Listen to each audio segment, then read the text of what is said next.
को जिनके हाथों में कलम होनी चाहिए, जिनके देश के लिए अच्छे नहीं हैं।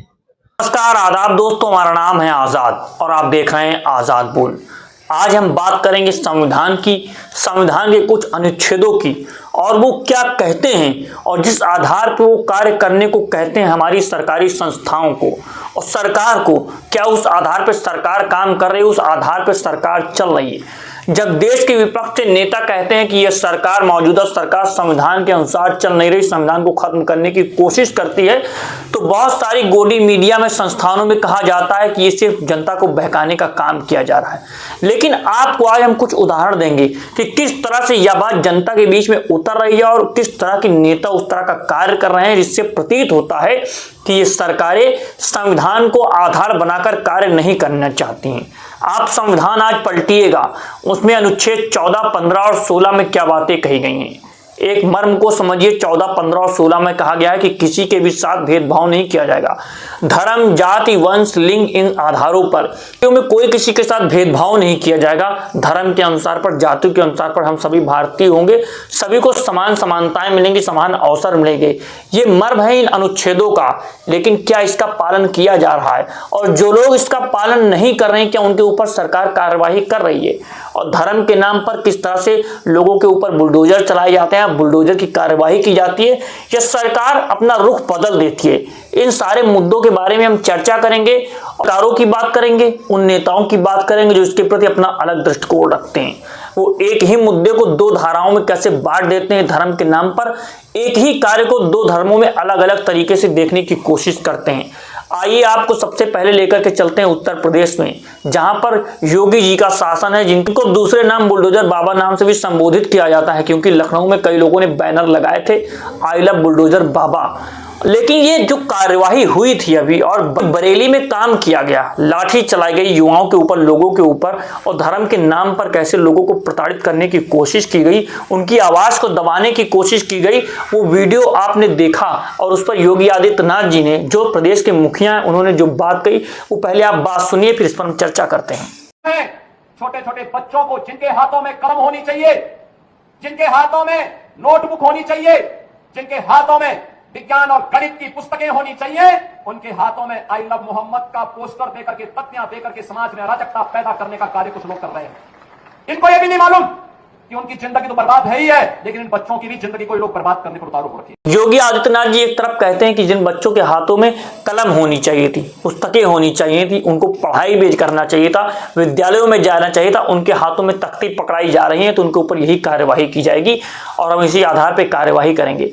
तो क्यों वो अपनी आंखें बंद कर लेते हैं जब हमारे दूसरे धर्म में वो लोग, वो बच्चे, छोटे छोटे बच्चे कांवड़ यात्राएं लेकर के जाते, तो क्या वहां पर उन बच्चों को कलम और पुस्तक लेकर के नहीं सामने आना चाहिए था? उन पर आपने फूल की वर्षा की, लेकिन दूसरी तरफ जब दूसरे धर्म के लोग हैं, उस आधार पर क्या आप काम कर रहे हैं देश की जनता नहीं देख रही है? और क्या इस संविधान के अनुरूप है? इसका आपको जवाब देना चाहिए और जनता को देखना चाहिए कि सारी चीजें कैसे हो रही हैं। दिल्ली में जो कार्यवाही की गई, उसके बाद एक वीडियो बहुत तेजी से वायरल हो रहा है, जिसमें कुछ लोग हैं जो अपनी दुकानों में शटर गिरा चुके हैं, अपना सामान वहां से लेकर के जा रहे हैं। इसमें कहा जा रहा है मुस्लिम स्पेस की तरफ से, उत्तर प्रदेश बरेली के प्रमुख बाजार में मुसलमानों की 38 दुकानें सील।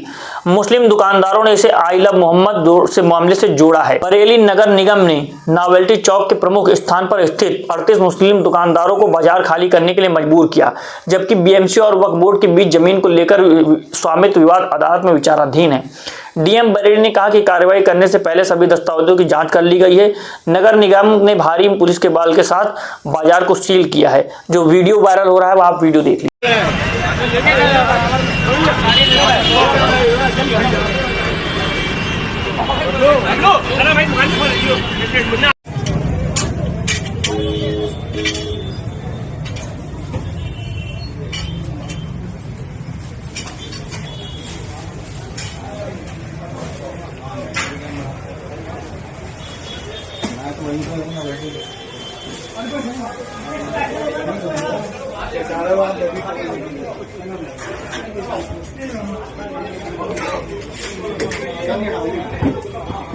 आज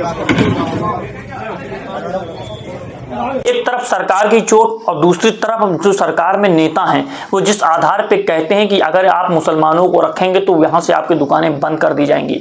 अब आइए मध्य प्रदेश में विधायक के बेटे किस तरीके की बात कर रहे हैं, किस तरह से जनता से और दुकानदारों से कह रहे हैं ये जो मुस्लिम लड़के हैं इनको अगर आपने नौकरी पे रखा तो आपकी दुकानें बंद की जाएंगी। बल्कि वहां के दुकानदारों ने इस बात का विरोध किया, फिर भी उनकी बात नहीं मानी गई जिस आधार पर वहां पर सारी चीजें कही जा रही हैं। अब सिंह गौड़ कहते हैं कि रोजाना हजारों माताएं बहनें शीतला बाजार में आती हैं। कई दुकानदारों और सेल्समैन जिहादी मानसिकता के हैं। वे व्यापार की आड़ में महिलाओं के नंबर लेते हैं, बाद में उनसे संपर्क कर लव जिहाद का शिकार बनाने का प्रयास करते हैं। हमें बाहर करने की वजह यह है कि हम मुसलमान हैं, वहां के लोग कह रहे हैं। किस आधार पे धर्म के नाम पर लोगों को टारगेट किया जा रहा है और हमारी सरकारी संस्थाएं और चुनी हुई सरकारें खामोशी से देख रही हैं और इसी आधार पर अपनी राजनीति को बढ़ाती और बनाती चली जा रही हैं और जनता भी खामोश बैठी हुई है। अपने मध्य प्रदेश के मामले को भी समझने की कोशिश की, किस आधार पर वहां पर धर्म के नाम पर लोगों को नौकरी से हटाया जा रहा है। तो क्या ये लोग सरकारी संस्थाओं में भी ऐसा कार्य कर सकते हैं? ये जो शुरुआत हो रही है, जिस आधार पर लोगों को टारगेट करने की कोशिश की जा रही है, हर चीज की एक शुरुआत होती है। इसी तरह से धीरे धीरे लोगों को नॉर्मलाइज कर दिया जाएगा कि इन लोगों के साथ ऐसा कार्य किया जा सकता है, फिर कोई आवाज नहीं उठाएगा। इन सारी चीजों को देखते हो आप आ जाइए फिर से उत्तर प्रदेश में। शिवपाल सिंह से जब पूछा गया कि बरेली के कांड पर आप क्या कहेंगे और किस आधार पर उन्होंने जवाब दिया, आपको सुनना चाहिए। बरेली में हिंसा देखी गई है, क्या कहेंगे? देखिए, प्रदेश के मुख्यमंत्री का ध्यान बेरोजगारी, भ्रष्टाचार, महंगाई के खिलाफ नहीं है, केवल प्रदेश में अमन चैन खत्म करने का है। तो इसके लक्षण अच्छे नहीं हैं, न देश के लिए न प्रदेश के लिए अच्छे नहीं हैं। और इस तरीके की मैंने तो बहुत से प्रधानमंत्री भी देखे, मुख्यमंत्री भी देखे प्रदेश में, लेकिन इस तरह की भाषा का प्रयोग कभी हुआ नहीं है। तो मैंने ये बोल तो दिया, इनके पास कोई काम ही नहीं। अब किसानों के समस्या का कोई नहीं, वही तो बता रहे, खाद का दिक्कत, महंगाई, बेरोजगारी, भ्रष्टाचार का ध्यान नहीं मिल रही है। शिवपाल यादव ने साफ तौर से कहा कि सीएम योगी जिस आधार पे काम कर रहे हैं वो प्रदेश में अमन और चैन को खत्म करने की कोशिश कर रहे हैं, उसी आधार पे उनकी राजनीति टिकी हुई है।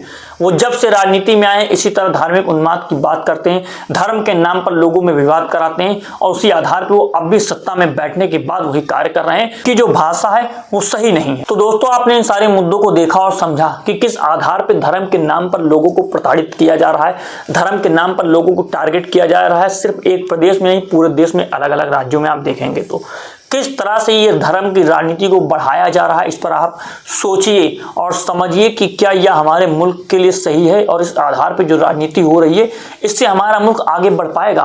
तो दोस्तों, इस वीडियो में इतना ही। अगर आप चाहते हैं कि ऐसे वीडियोस हम आप तक पहुंचाते रहें तो आजाद बोल को सब्सक्राइब कीजिए, वीडियो को ज्यादा से ज्यादा शेयर कीजिए। मिलता हूं आपसे अगली वीडियो में। अभी के लिए नमस्कार, जय हिंद, जय भारत, जय संविधान।